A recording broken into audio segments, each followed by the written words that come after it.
विकास के सिद्धांत। पिछला लेसन में मैंने क्या पढ़ा था कि बाल विकास की अवधारणा। अब हम पढ़ेंगे बाल विकास के सिद्धांत। तो बाल विकास के बारे में तो पिछले लेसन में भी मैंने जाना था, थोड़ा रिपीट कर देते हैं हम उस चीज़ों को, रिवाइज हो जाएगी कि विकास एक सार्वभौमिक प्रक्रिया है। विकास क्या है? Development is a universal process जो जन्म से लेकर जीवन पर्यंत तक अविराम चलता है, इसमें कोई रुकावट नहीं आती है। ये एक प्रोसेस है और ये बिना रुकावट के चलती रहती है। विकास में क्या होता है कि विकास केवल शारीरिक वृद्धि की ओर ही संकेत नहीं करता है, बल्कि इसके अंतर्गत वे सभी शारीरिक, मानसिक, सामाजिक और संवेगात्मक परिवर्तन जो है वो सम्मिलित रहते हैं। और ये सम्मिलित जो है ये गर्भकाल से लेकर मृत्यु पर्यंत तक निरंतर प्राणियों में प्रकट होता है। मतलब कि हमारे अंदर, मनुष्य के अंदर ये हमेशा निरंतर चलता ही रहता है। तो इसमें हम अपना पहला जो देखते हैं, पहला जो हमारा है सिद्धांत में निरंतरता का सिद्धांत। तो निरंतरता का सिद्धांत में भी यही है कि हमारा जो विकास है वो निरंतर चलते रहता है। अगर उदाहरण के लिए देखते हैं तो शारीरिक विकास गर्भावस्था से लेकर परिपक्वावस्था तक निरंतर चलता रहता है, परंतु आगे चलकर वह उठने, बैठने, चलने फिरने और दौड़ने भागने की क्रिया करने लगता है। जी हाँ, अगर हम इसके माध्यम से देखते हैं, फिगर के माध्यम से, तो देखिए ये हमारा जन्म है और ये हमारा जन्म है और ये हमारी मृत्यु है। तो मृत्यु और जन्म के बीच में जो ये रिलेशन है ये निरंतर चलते रहता है। तो हमें ये ध्यान रखना है कि निरंतरता का सिद्धांत में ये अविराम प्रक्रिया है जो शारीरिक विकास गर्भ अवस्था से लेकर परिपक्व अवस्था तक निरंतर चलती रहती है, परंतु आगे चलकर वह उठने, बैठने, चलने फिरने और दौड़ने भागने की क्रिया करने लगता है। तो ये हमारा निरंतरता का सिद्धांत था। अब हम बात करते हैं तो हमारा दूसरा है व्यक्तिगत विभिन्नता।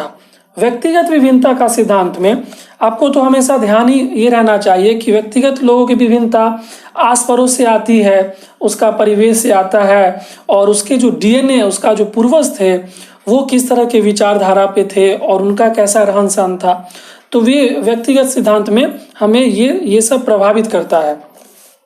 तो हम कुछ चीज़ें देख लेते हैं कि प्रत्येक बालक की जो विकास की दर होती है वो स्वरूप में व्यक्तिगत विभिन्नता पाई जाती है। उदाहरण के लिए अगर हम जानते हैं तो जिस बालक में शारीरिक क्रियाएं जल्दी उत्पन्न होती है वह शीघ्रता से बोलने भी लगता है। आप देखते होंगे अपने आस पड़ोस में कि जो अच्छे फैमिली जो होंगे, अच्छे फैमिली से मेरा तात्पर्य है ये नहीं कि पैसा से, जिनके अच्छे विचार हैं, जो कम भी कमाते हैं लेकिन अपने बच्चे की परवरिश और उसको ऐसा परिवेश देते हैं जिसमें हमेशा पॉजिटिव माहौल बना रहता है।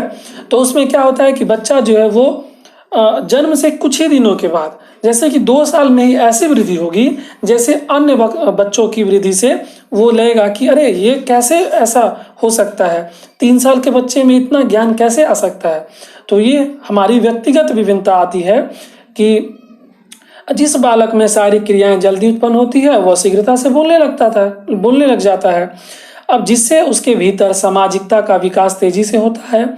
इसके विपरीत जिन बालकों के शारीरिक विकास गति मंद होती है, ये भी हमें ध्यान रखना है कि शारीरिक विकास जो मंद होती है इनमें क्या होता है कि उसको परिवेश अच्छा नहीं मिला, या तो उसके मम्मी पापा उस माहौल में नहीं थे और वो झगड़ा का माहौल रहता है या अलग तरह का जो माहौल रहता है। ये चाइल्ड साइकोलॉजी पे बहुत प्रभाव पड़ता है बाल विकास पे। तो यहाँ से भी व्यक्तिगत विभिन्नता आती है। तो बालकों के शारीरिक विकास की गति मंद होती है इस तरह के बालकों में, और उनमें मानसिक तथा अन्य प्रकार की जो विकास होती है वो भी देरी से होता है। और अतः हम ये समझ सकते हैं कि बालक में शारीरिक व मानसिक योग्यताओं की मात्रा भिन्न भिन्न होती है और इस कारण से समान आयु के 2 बालक व्यवहार करने में समानता हम नहीं देखते हैं। हम देखते हैं कि अगर 2 मनुष्य को देखते हैं जो सेम ही आयु के हैं, लेकिन दोनों में जो व्यक्तिगत विभिन्नता होती है, या तो हम रोग या वातावरण या आहार या अंतःस्रवी ग्रंथियाँ या वंशानुक्रम जो देखते हैं, हेरिडिटरी चेंजेस, तरह तरह की विभिन्नताएं रहती हैं। उसका नॉलेज भी अलग होता है। तो तरह तरह की जो विभिन्नता होती है वो हमारे व्यक्तिगत विभिन्नता सिद्धांत में आता है। अब हमारा जो अगला है सिद्धांत वो है चक्राकार प्रगति का सिद्धांत। जी हाँ, हमें ये समझना चाहिए कि चक्राकार प्रगति का सिद्धांत ये बहुत इंपॉर्टेंट है कि इस सिद्धांत में होता क्या है। इस सिद्धांत में क्या होता है कि जैसे हम एक फिगर के माध्यम से समझ लेते हैं कि ये जो रेखीय जो है, जैसे कि विकास है तो ये एक रेखा है, तो आप समझ सकते हैं कि विकास एक रेखा में होता होगा और बच्चा धीरे धीरे ऐसे विकास करता होगा। लेकिन चक्राकार प्रगति का सिद्धांत हमें ये समझाता है कि विकास ये रेखीय गति से नहीं होता है, क्योंकि ये समाज है और समाज में आप अगर बढ़ते चले गए तो ये कोई टेक्नोलॉजी और कोई तकनीकी नहीं है जिससे आप अच्छा कोड डालते गए तो वो विकास उसी दिशा में करता गया। ये सामाजिक प्रक्रिया है और बाल विकास की प्रक्रिया में क्या होता है कि चक्राकार प्रगति होता है। इसमें जो बच्चे का विकास होता है वो स्पाइरल होता है। बच्चे का विकास स्पाइरल होता है, वो हमेशा समाज में जाकर के अच्छी चीज़ों बुरी चीज़ों को देखते हुए संभलते हुए वो चीज़ों को सीखते जाता है। तो यही था हमारा स्पाइरल सिद्धांत और चक्राकार प्रगति का सिद्धांत। अब आइए हमारा जो बाल विकास का नेक्स्ट जो है वो है दिशा का सिद्धांत। इससे पहले हम आपको बता दें कि कुछ कुछ कारक भी हैं, आपको हमेशा ध्यान रखने चाहिए, जो हम पिछले सिद्धांत में बता चुके हैं कि वंशानुक्रमण जैसे हेरिडेटरी होता है, इन्वायरमेंट वातावरण, न्यूट्रिशन आहार, डिजीज रोग और एंडोक्राइन ग्लैंड्स अंतःस्रावी ग्रंथियां, ये सब बुद्धि यौन तरह तरह की चीज़ें हैं जो प्रभावित करती है बाल विकास के सिद्धांत को, और बाल विकास में भी ये प्रभावित होती है। आइए अब हम बात करते हैं, हमारा बहुत ही इम्पोर्टेंट है दिशा का सिद्धांत। सीटेट में लगभग हर 6 महीने पे जो एग्ज़ाम होती है उसमें इन दोनों इस सिद्धांत के अंदर जो दो हमारी चीज़ें हैं, मस्तकाधोमुखी और निकट दूर विकास क्रम, ये जो है हमेशा पूछी जाते हैं इनसे क्वेश्चन। तो अब हम डिस्कस करते हैं। हमारा पहला जो है मस्तकाधोमुखी।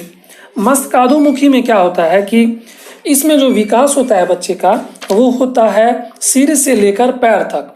सिर से लेकर पैर तक इसमें विकास होता है और ये विकास से क्वेश्चंस हमेशा पूछे जाते हैं। सिर से लेकर पैर तक, पैर का जो है वो विकास होता है। शारीरिक विकास सिर से लेकर पैर की ओर होता है और भ्रूणावस्था जैसे गर्भ अवस्था हो गया, भ्रूणावस्था से लेकर बाद की सभी अवस्थाओं में विकास का यही क्रम होता है। अगर इसे हम इंग्लिश में देखेंगे तो इसे हम सिफेलोकॉडल डेवलपमेंट सीक्वेंस कहते हैं। सिफेलोकॉडल डेवलपमेंट सीक्वेंस, मस्तकाधोमुखी विकास क्रम, दिशा का सिद्धांत। अब इसी में हमारा दूसरा है निकट दूर विकास क्रम। इसका दूसरा नाम आप नोट कर सकते हैं, इसका दूसरा नाम ये है केंद्राधोमुखी। मतलब इसमें जो विकास होता है वो होता है विकास पहले केंद्र भागों में होता है, तो इसका दूसरा नाम ये है केंद्रा अभिमुखी। तो ये आप भी नोट कर सकते हैं कि सीटेट में इससे भी प्रश्न होते हैं। अगर वहाँ पे निकट दूर विकास क्रम ऑप्शन में नहीं हो तो आप केंद्र से नीचे या केंद्राधो अभिमुखी आप उसमें टिक लगा सकते हैं। इसे अंग्रेजी में प्रोक्सिमो डिस्टल डेवलपमेंट सीक्वेंस कहते हैं।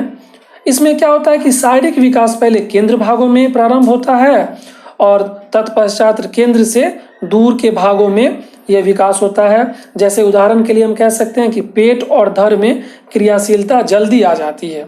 जी हाँ, निकट दूर विकास क्रम में पेट और जो हमारा धड़ है, शरीर है, उसकी क्रियाशीलता जल्दी आ जाती है। तो यही था हमारा दिशा का सिद्धांत। अब आइए बात करते हैं, हमारा नेक्स्ट सिद्धांत है बाल विकास के सिद्धांत में एकाग्रता का सिद्धांत। जी हाँ, ये बहुत इम्पोर्टेंट है और हमें ऐसे समझना चाहिए कि एकाग्रता का सिद्धांत है कि शरीर के अंग और अपअंग होते हैं। मतलब कि शरीर का जो एक अंग है तो उसके उप अंग है। जैसे हमारा हाथ है तो हमारा हाथ के अंदर क्या है कि उंगलियां हैं, उंगलियों में नाखून है। और जैसे पैर है तो हमारे पैर में क्या है कि पैर में भी उंगलियां हैं। हमारा जो सर है, सर में क्या है कि हमें नाक है, आँख है, कान है। तो ये एकाग्रता के सिद्धांत में आ जाते हैं कि शरीर के अंग और उप अंग होते हैं। एग्जाम्पल के लिए देखते हैं कि बच्चों के पहले हाथ का प्रयोग करता है, जी हाँ, बच्चा पहले हाथ का प्रयोग करता है। जब वो गर्भावस्था से लेकर जब सामाजिक प्रक्रिया में आता है, जब उसका जन्म होता है, तब वो क्या करता है कि वो हाथ का प्रयोग करता है और उसके बाद वो उंगली चलाना सीखता है। हाथ का प्रयोग करके उंगली चलाना सीखता है। अब एक चीज़ और हमें ध्यान रखना चाहिए बाल्य विकास के सिद्धांत में, बाल विकास के सिद्धांत में, कि विकास को हम क्रमिक परिवर्तन की श्रृंखला भी कहते हैं और इसके परिणाम स्वरूप व्यक्ति क्या करता है कि नवीन विशेषताओं का उदय होता है। जी हाँ, ये सब जो हम सिद्धांत देख रहे हैं, दिशा का सिद्धांत और चक्राकार प्रगति का सिद्धांत, व्यक्तिगत विभिन्नता का सिद्धांत और हमारा जो ये हो गया निरंतरता का सिद्धांत, तो ये सभी सिद्धांत में क्या है कि सारे सिद्धांत एक क्रमिक परिवर्तन की श्रृंखला में आता है, जिसमें क्या होता है कि वो व्यक्ति नवीन विशेषताओं का उदय धीरे धीरे सीखता है और पुरानी विशेषताओं को समाप्त करके वो अलग अलग चीज़ें सीखता है। जैसे कि हम एक उदाहरण के माध्यम से समझ सकते हैं कि जब कोई बच्चा होता है तो आप उसे क्या कहते हैं कि ये खिलौना है, ये घोड़ा है, तो बच्चा वो समझ जाता है कि ये खिलौना है और वो उसका नाम घोड़ा है। लेकिन जब धीरे धीरे जब वो प्रगति करता है, उसका दिमाग जब मानसिक प्रक्रिया जब उसकी बढ़ती है, तब वो अपनी मम्मी से पूछता है। जब कोई लिविंग ऑर्गेनिज्म जब चलता रहता है, तो कोई जानवर बाहर में, तो मम्मी से वो पूछता है कि मम्मी वो क्या चीज़ें हैं, वो उसका नाम क्या है और वो क्या है, तो मम्मी उसको बताती है कि वो घोड़ा है। तो वो उसके दिमाग में स्वतः ये चीज़ आत्मसातीकरण के माध्यम से हो जाता है कि वो खिलौना भी घोड़ा है और जो वास्तविकता में जो दुनिया में चल रहा है वो भी घोड़ा है।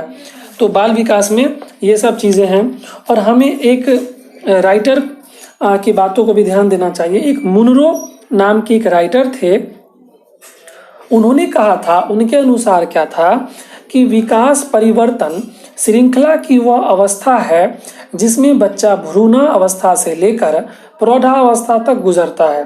जी हाँ, प्रौढ़ावस्था आपको ध्यान रखना चाहिए कि प्रौढ़ावस्था को हम अंग्रेजी में एडल्टहुड कहते हैं।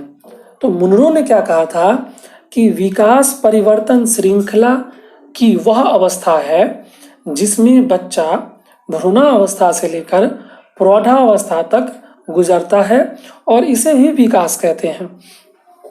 तो तरह तरह के साइंटिस्ट जो अलग अलग देशों के थे, उनके अपने अलग अलग विचार थे। तो उन्होंने कहा था, हरलॉक के बारे में अगर हम बात करेंगे, हरलॉक के अनुसार क्या था कि विकास केवल अभिवृद्धि तक ही सीमित नहीं रहता है। विकास केवल अभिवृद्धि तक ही सीमित नहीं रहता है, वो व्यवस्थित तथा समनुगत कोहेरेंट पैटर्न परिवर्तन है। व्यवस्थित है वो, क्योंकि क्रमिक है, वो व्यवस्थित है, सिस्टमैटिक ढंग से है, जिसमें क्या होता है कि प्रौढ़ावस्था के लक्ष्य की ओर परिवर्तन कर प्रगतिशील क्रम निहित रहता है। तो हरलॉक ने ये कहा है। और अगर हम इसके जो मूल विचार हैं, जो मूल हमारा बाल विकास का जो एक मूल प्रक्रिया क्या थी कि विकास एक सार्वभौमिक यूनिवर्सल प्रक्रिया है जो जन्म से लेकर जीवन पर्यंत अविराम चलता है बिना रुकावट के। तो हमें ये ध्यान देना चाहिए बाल विकास के सिद्धांत में। और जो हमारा नेक्स्ट जो सिद्धांत है वो हम नेक्स्ट लेसन में बात करेंगे, क्योंकि वो भी बहुत इंपॉर्टेंट है और एक क्लास में वो नहीं हो पाएगा। तो अब हम ये जो है नेक्स्ट क्लास में देखेंगे और अंततः हमें ये समझ लेना चाहिए कि बाल विकास जो है वो प्रक्रिया में होने वाला परिवर्तन है जो वंशानुक्रम से प्राप्त गुणों तथा वातावरण दोनों का ही परिणाम होता है। और विकास की प्रक्रिया में होने वाले शारीरिक, ये ध्यान रखिएगा कि विकास की प्रक्रिया में होने वाले शारीरिक परिवर्तनों को आसानी से देखा जा सकता है, किंतु अन्य दिशाओं में होने वाले परिवर्तनों को समझने में समय लगता है। जी हाँ, शारीरिक, मानसिक, सामाजिक और संवेगात्मक परिवर्तनों को समझने में एक समय लगता है। यही था हमारा बाल विकास का जो सिद्धांत है।